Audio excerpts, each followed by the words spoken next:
آدمی نے کسی بزرگ سے پوچھا، میرا اللہ اس وقت کیوں نہیں سنتا جب میں مانگتا ہوں؟ بزرگ نے مسکرا کر کہا، وہ تیرے گناہوں کی سزا بھی اس وقت نہیں دیتا جب تو کرتا ہے۔ تم وہ مانگتے ہو جو تمہیں اچھا نظر آتا ہے، اللہ وہ دیتا ہے جو تمہارے لیے اچھا ہوتا ہے۔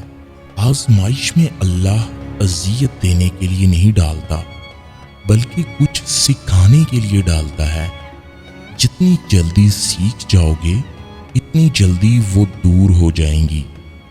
میں تیری رحمت سے بالکل مایوس نہیں یا اللہ، بس مجھے ہر آزمائش میں کامیابی عطا فرما دے۔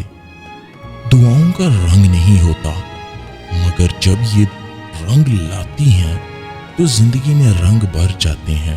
میری لاکھ برائیوں کو جانتے ہوئے بھی مجھ سے بے حد محبت کرنے والا صرف میرا اللہ ہے۔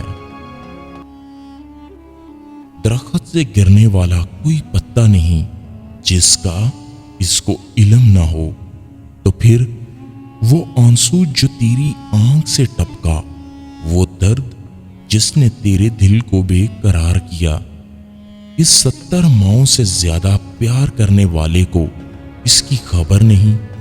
بس اطمینان رکھ، اس کے ہاں دیر ہے اندھیر نہیں۔ جب اللہ کسی کو پسند کرتا ہے تو اس کی پریشانیاں بڑھا دیتا ہے تاکہ خدا اسے اپنے اور قریب کر سکے۔ فجر کے وقت کچھ لوگ تکیے پر سر رکھ کے سوتے ہیں اور کچھ لوگ مصلے پر سر رکھ کے روتے ہیں۔ سونے والے خوبصورت خواب دیکھتے ہیں اور رونے والے خوبصورت تقدیر پاتے ہیں۔ تہجد کا نصیب ہونا اللہ تعالیٰ کے انعامات کی ابتدا ہے۔